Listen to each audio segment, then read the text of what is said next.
Paco, el querido Paco Cruz, antes de ir con Máximo Allende, a quien le pido que me tenga un poquito de paciencia porque quiero escuchar las opiniones del querido Paco en un tema tan delicado como este, de la carta, de la presunta carta de Ismael El Mayo Zambada. En unos minutos también nos estaremos enlazando con Mike Vigil, exagente de la DEA, exagente, uno de los jefes de la DEA en su momento, jefe de operaciones especiales, con amplio conocimiento del caso del narcotráfico en México, que cree que es una novela mala, esta carta de El Mayo Zambada. Y bueno, mi querido Paco, el querido Paco, más de 47 años en el periodismo, larga trayectoria, larga lista de libros que ha escrito, y yo siempre le recomiendo los dos más recientes, Las Damas del Poder y García Luna, El Señor de la Muerte. Querido Paco, gracias por todo lo que haces, gracias por tu compromiso con Sin Censura. ¿Cómo estás? Te mando un abrazo. Vicente, ¿cómo estás? Buenos días. Mira, sí, yo también creo que es una novela muy mala, o una novela de terror, una novela llena de contradicciones, una novela en la que cada uno, en la prensa vieja, esa llamada medios masivos de comunicación, que nunca entendí que era eso, pero están tratando de tomar el caso para golpear al presidente López Obrador.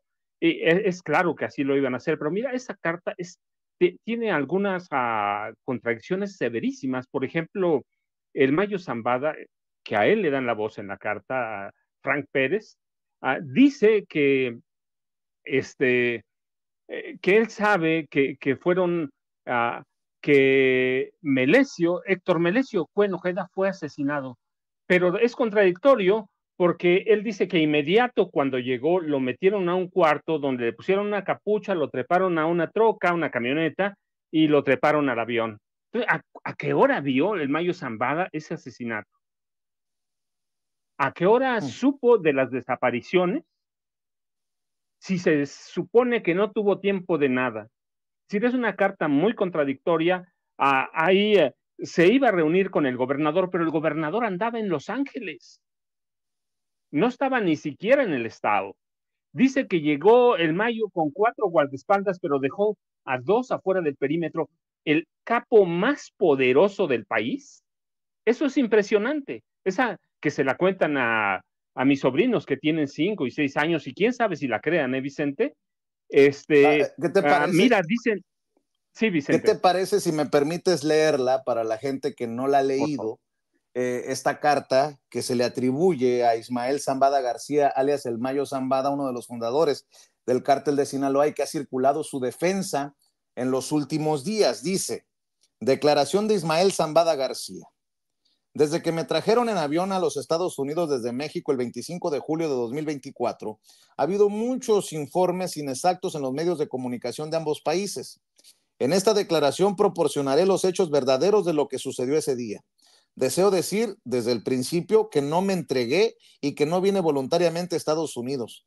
Tampoco tenía ningún acuerdo con ninguno de los dos gobiernos. Al contrario, fui secuestrado y traído a Estados Unidos por la fuerza y contra mi voluntad. A continuación se detalla cómo ocurrió. Joaquín Guzmán López me pidió que asistiera a una reunión para ayudar a resolver las diferencias entre los líderes políticos de nuestro estado. Estaba enterado de una disputa en curso entre Rubén Rocha Moya, gobernador de Sinaloa, y Héctor Melesio Cuen Ojeda, exdiputado federal, alcalde de Culiacán y rector de la Universidad Autónoma de Sinaloa, la UAS, sobre quién debería dirigir esa institución. Me informaron que además de Héctor Cuen y el gobernador Rocha Moya, también estaría presente en la reunión Iván Guzmán Salazar. El 25 de julio fui al rancho y centro de eventos llamado Huertos del Pedregal en las afueras de Culiacán, donde iba a tener lugar la reunión. La reunión estaba programada para las 11 de la mañana y llegó un poco antes. Vi a un gran número de hombres armados con uniformes militares que supuse que eran pistoleros de Joaquín Guzmán y sus hermanos. Me acompañaban 4 miembros del personal de seguridad, de los cuales 2 se quedaron fuera del perímetro. Los 2 que entraron conmigo eran José Rosario Eras López, comandante de la Policía Judicial del Estado de Sinaloa, y Rodolfo Chaides, miembro de mi equipo de seguridad desde hacía mucho tiempo. Mientras caminaba hacia la zona de reuniones, vi a Héctor Cuen y a uno de sus ayudantes. Les saludé brevemente antes de entrar en una sala en la que había una mesa llena de fruta. Vi a Joaquín Guzmán López, a quien conozco desde que era un niño, y me hizo un gesto para que le siguiera. Confiando en la naturaleza de la reunión y en las personas implicadas, le seguí sin saludarlo. Me condujeron a otra sala que estaba a oscuras. En cuanto puse un pie dentro de aquella habitación, me tendieron una emboscada. Un grupo de hombres me asaltó, me tiró al suelo y me colocó una capucha de color oscuro en la cabeza. Me ataron y esposaron y luego me obligaron a meterme en la caja de una camioneta. Durante todo este calvario, me sometieron a malos tratos físicos que me causaron lesiones importantes en la espalda, la rodilla y las muñecas. Después me llevaron a una pista de aterrizaje a unos 20 o 25 minutos de distancia, donde me obligaron a subir a un avión privado. Joaquín me quitó la capucha de la cabeza y me ató con bridas al asiento. En el avión no había nadie más que Joaquín, el piloto y yo. El vuelo duró entre 2:30 y 3 horas sin escalas hasta que llegamos a El Paso, Texas. Fue allí, en la pista, donde los agentes federales estadounidenses me detuvieron. La idea de que me entregué o cooperé voluntariamente es completa e inequívocamente falsa. Me trajeron a este país por la fuerza y bajo coacción, sin mi consentimiento y contra mi voluntad. Sé que la versión oficial que dan las autoridades del estado de Sinaloa es que Héctor Cuen fue tiroteado la noche del 25 de julio en una gasolinera por 2 hombres en motocicleta que querían robar su camioneta.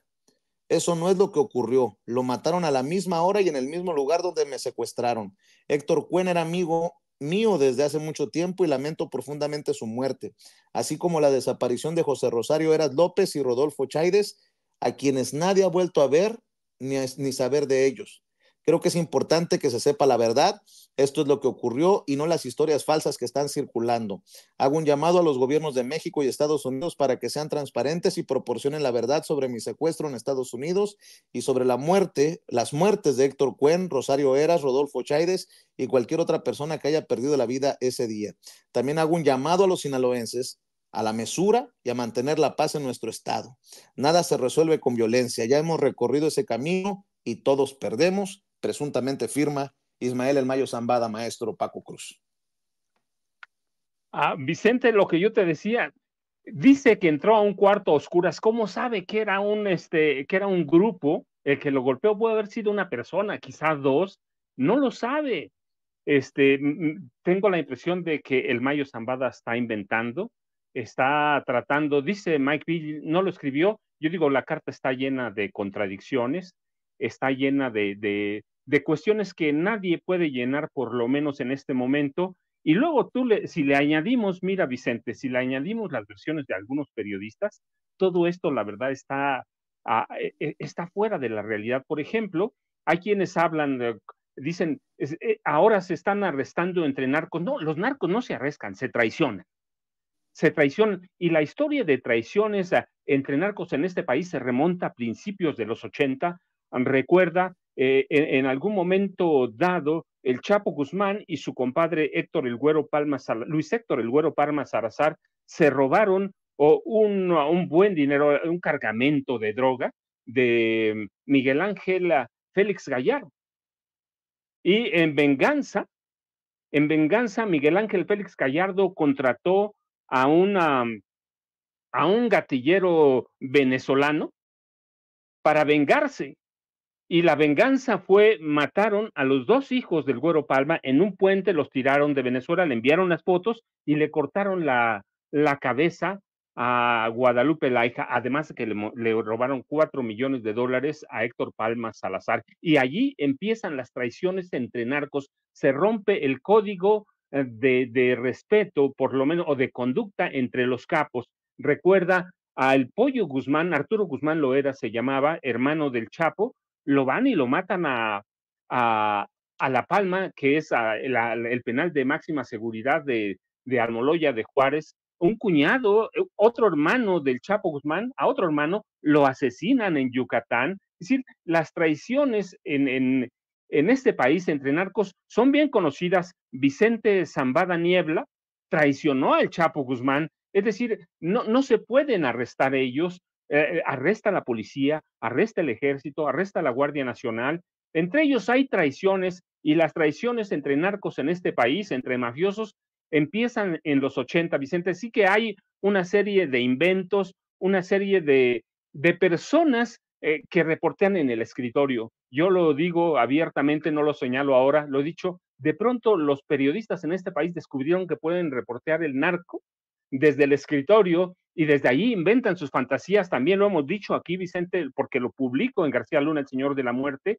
Por ejemplo, a Raimundo Rivapalacio recibía información directa, digerida por Genaro García Luna, eran órdenes de García Luna, era, o lo veían a los agentes de inteligencia, porque tengo los testimonios y lo puedo probar, que lo veían como el jefe de prensa no formal. Entonces hay una intencionalidad política en México de golpear a López Obrador. Es una intencionalidad de la DEA. Lo hemos dicho aquí desde que nació esa campaña de narcopresidente. Hemos dicho cómo el presidente le marcó el alto a todas estas agencias de espionaje, de inteligencia, contrainteligencia, Estados Unidos, como las llames, DEA, FBI, CIA, Servicio Secreto, el servicio del alguacil, alcohol, tabaco y armas de fuego y explosivos, cómo actuaban aquí desde que tenían permiso desde el gobierno de Salinas y les dieron autorización para que Estados Unidos validar el fraude de Salinas y luego en 2006 lo volvieron a repetir. Es decir, hay una serie de inventos, hay una serie de cuestiones y esta carta alimenta más la especulación de lo que quieren resolver.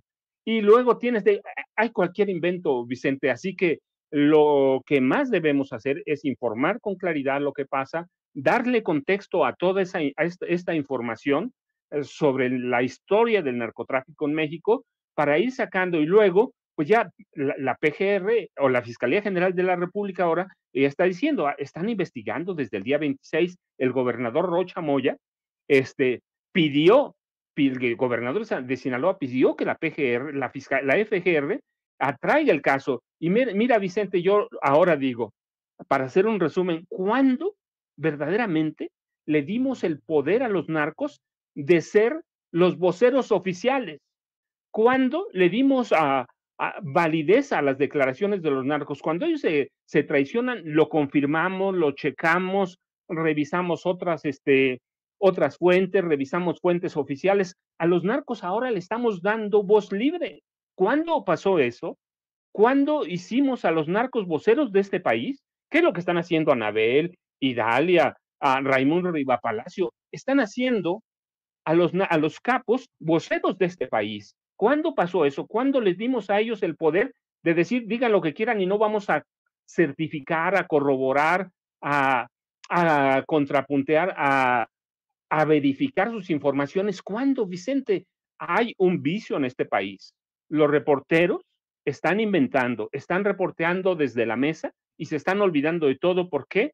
Por los odios al presidente Andrés Manuel López Obrador. Así que yo digo, hay que tener mucho cuidado. Sé que al rato vas a platicar con Mike Vigil y él tiene esa visión. Esa carta es una barbaridad. Yo te digo, solo así nada más encontramos una serie de contradicciones. ¿Cómo sabe que mataron a Héctor Melesio Cuen Ojeda si él ya no vio nada? Pues porque alguien se lo contó, su abogado, Frank Pérez. Así que todo es contradictorio, Vicente, pero es un caso obviamente político y yo insisto, es un caso político también para Estados Unidos porque el presidente Biden, queriendo o no, adopta la política del presidente Andrés Manuel López Obrador, abrazos, no balazos, cuando tenemos a Donald Trump que está hablando de ordenar incursiones en este país, de ordenar bombardeos, declarando a los capos terroristas, de pronto le sale una negociación como haya salido, ya sabemos que tenían a ellos negociando, de pronto le sale una negociación y les cae, allá yo digo les cae porque esa fue la realidad, les cae el capo número uno del mundo. Imagínate, es la política de López Obrador, abrazos no balazos, y esto, claramente, si lo saben aprovechar, pues va a ser un empujón para Kamala Harris, ¿sí? Y Tim Walz. Así que es un caso político por donde lo veas que se tardan en Claro. Estados Unidos, y es un caso de Estados Unidos. Ya está probado que no hubo incursiones del ejército, perdón, del FBI, de la DEA, de Estados Unidos. Es un caso que se genera en México.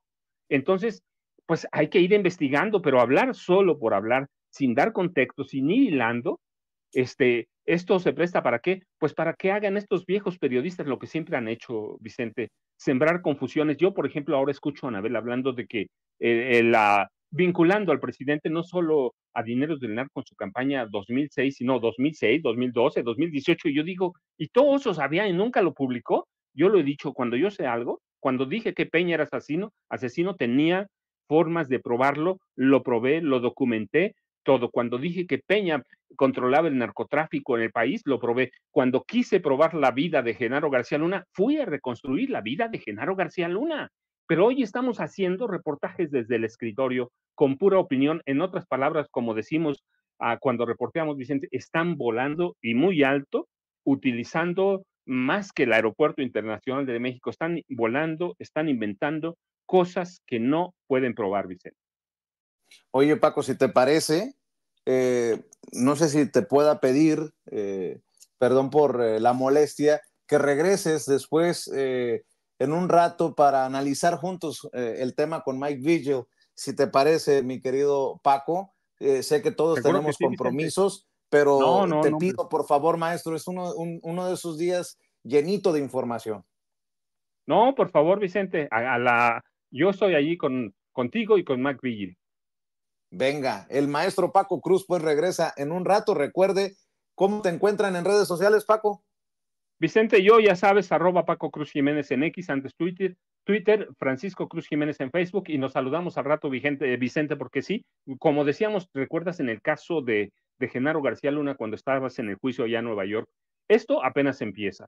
Por la historia de Genaro García Luna y todo este narcotráfico en México con el cártel de Sinaloa, apenas está empezando, Vicente, vamos a tener un muy buen tiempo para analizar. Así es. Te veo entonces más al rato, maestro. El maestro Paco Cruz, más de 47 años en el periodismo. Le recomiendo sus dos libros más recientes, Las Damas del Poder y García Luna, El Señor del